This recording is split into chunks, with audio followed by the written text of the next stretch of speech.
scoring the bowl where we're going to be placing the tree. We're digging a bowl, not a hole, about the depth of this after we get through the grass.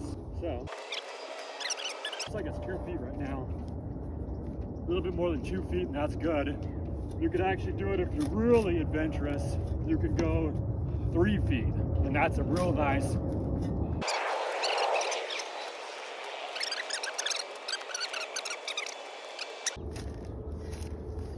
What we're doing now is we're taking the shovel and we're sort of going at a lateral cut underneath the grass.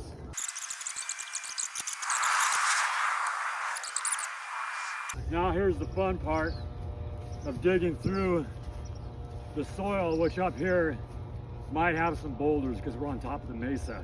It's only going to be this deep in the center, and then the sides will taper down, you know, everywhere we plant here.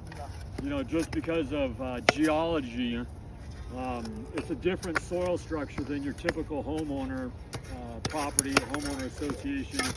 And again, we're only going down about a foot in the center, so it's not a lot of work. As we're doing the bowl, let me show you guys one thing real quick.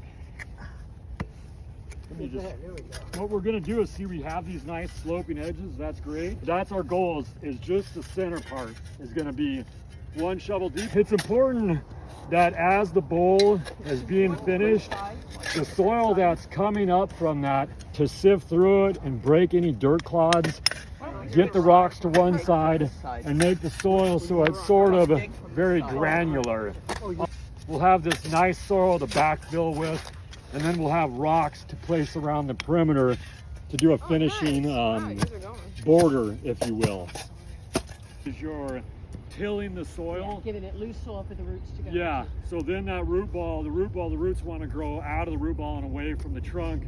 The better the soil is, that you have that, the substrate, the easier it'll move through it and colonize it. The tree out of the pot, we're going to place it on its side, and we're going to gently, I guess, massage the container edges, sort of press on them.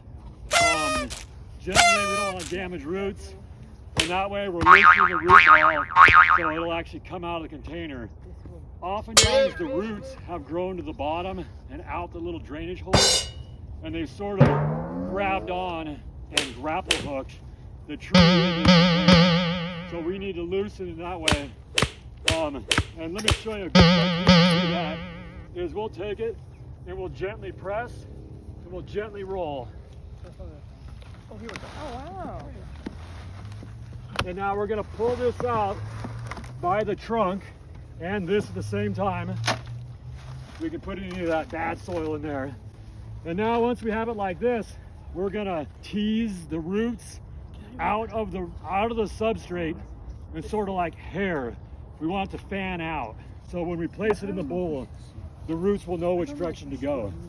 Because right now the roots are directed in a circle, and if you don't do this, the roots will continue growing in a circle, which eventually will reduce the useful life of the tree and also limit its growth. Generally, your root ball, the size of it, changes at this point. So that's why, another reason why we try to keep this bowl shallow, because oftentimes we lose the bottom of the substrate where the roots are girdled around and circling in. You can kind of see it here. So that's usually where the most roots are at, is at the bottom. So as we loosen them up, we lose soil. Now it's important to note all these small roots are actually not too important for the tree in a sense. They're, I guess you would call them, low expenditure. So if we sort of cut some or damage some, it's probably going to be okay because the tree can replace them relatively easily. Like within one growing season, half a growing season, it'll generate new thin fibrous roots in the direction that we want it, which is outward away from the trunk. When we're putting a tree in the bowl on a slope, take into consideration drainage, erosion, things that move down a slope. So we're going to want the root ball to be closer to the top, because It's kind of good if it's more level with over here, because we're going to have soil erosion that will fall downwards, and it could potentially cover the root ball in time. And so as you take it out of the pot and you start working with the roots to make sure that they're untangled and spread out, you generally lose the original substrate that was in the container. And so because that's now smaller, that's another reason why we try to get that bowl shallow, because then we can always dig deeper. You know, your hole doesn't have to be totally perfect. If you see this is relatively close to here, and if it's a little bit high over here, that's okay, because when we backfill, we're gonna be making a berm. We're gonna plate this in there and we're gonna put the nursery stake facing north. So let's take it and we're gonna move it around. I think the fill soil, and we're gonna backfill. As we do it, keep in mind, you know, we want roots to be pointed outward, sort of like a hair. Like when you fan your long hair out, we kind of want that in the bowl as you backfill, so that way the root tip is facing away from the trunk. And remember, all root growth is at the tip of the root. So if your root tip is turned in a direction you don't want, that root's going to grow in a direction you don't want it. Are we going to want to not use this soil in the pot? No, Yeah. that's a good question. Is the soil that comes off the root ball when you take it out of the container, we're going to want to just place that back in the container. The reason is that soil is of a total different type than the soil that we're planting the tree in. And we really kind of want to just keep one soil type. And now that we're halfway there, I'm going to quickly take my fingers and I'm going to go through it like hair. And I'm trying to make sure that the root tips are pointed outwards.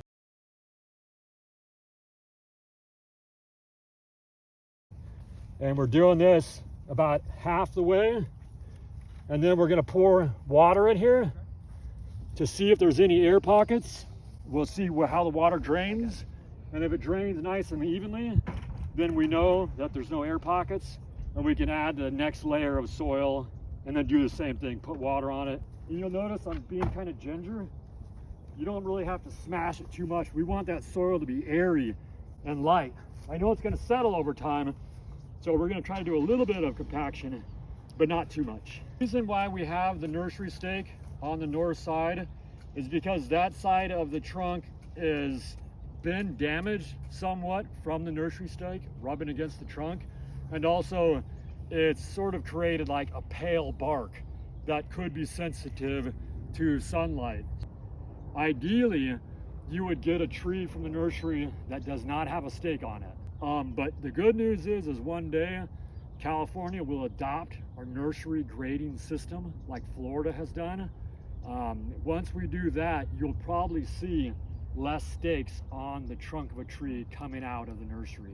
Ideally, a tree should be growing free on its own without any supporting system. If you have that, you'll have a much stronger tree going into the landscape. Of related interest, when we take the nursery stake out, it's real important to backfill that with our parent soil if we can. What we think happens is the air damages roots down below or dries the root ball out, in turn damages the tree, and you can see it in the crown and damaged leaves and stuff. Now we're going to put the water on.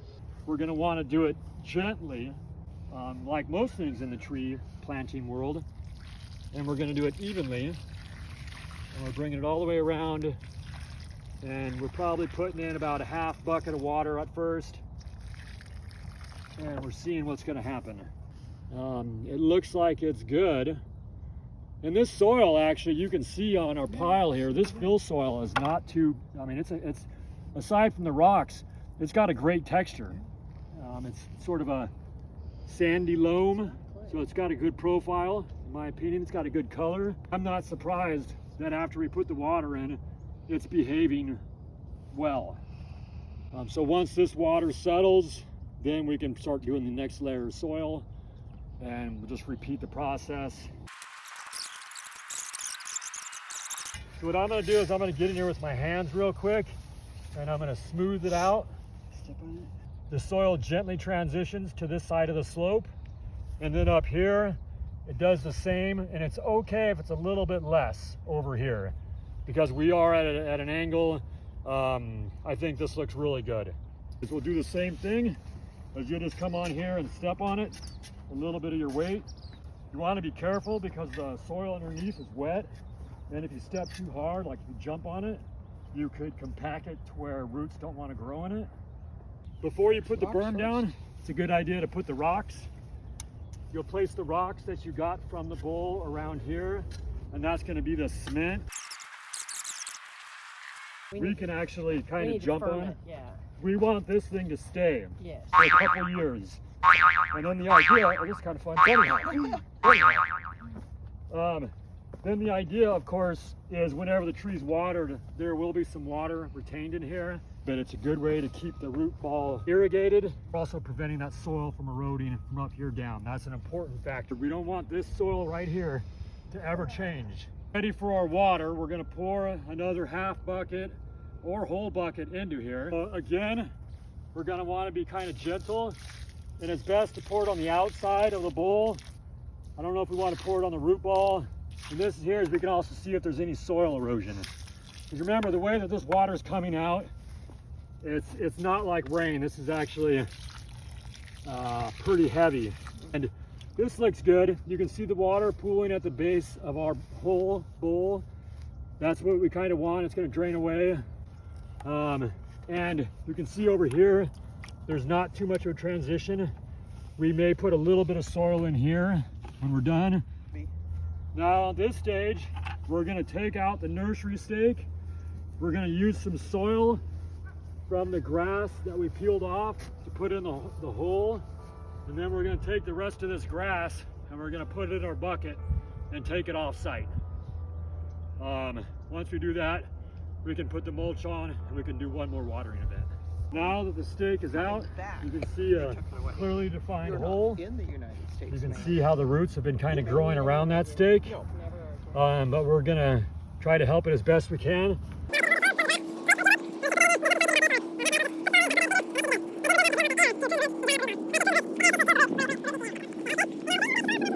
Now, as we're waiting for our tree pounder, I'll point out a couple things on the trunk of interest. And remember, the tree world, it's sort of like an observe, make a theory, and then see what happens in time. And that's how we kind of regulate what we do. We also might refer to literature, but you may notice something that no one else has noticed. And then just pay attention to it. It's like, for example, here, someone pointed out, you can see the color inconsistencies where the nursery tape was there, holding the nursery stake. And so these areas, technically, they've been changed. They had the tape wrapped around them. The sun hasn't hit them. There might have been some damage. So it'd be interesting to watch this tree in the next few years, see if that goes away. You can actually see where the cambial tissue seems to have been restricted. And I hope this brown isn't actually cambial mortality. But you can actually see where it transitions from green to brown. There's actually a small swelling right here. So these were too tight, and they were left on for maybe a year too long. Yeah. Now you have it like that. Let's take the nursery stake and move it that way a little bit. Or lean it, and see if you can get over here and put that pounder on it easily.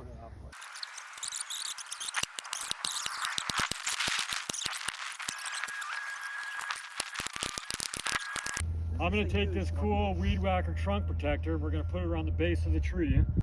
Sometimes if you put the stakes a little bit farther out, you have to use 2 ties. 6 inches to a foot away is good. And you could even do 1.5 feet away, but you don't want to ever get any closer than 6 inches. I have the round side on the trunk and on the pole, and then we put it in through here. We want it somewhat tight, but you actually want it to move a little bit. Room on each one. So that's good. Now that we have those in, we're going to backfill with our mulch.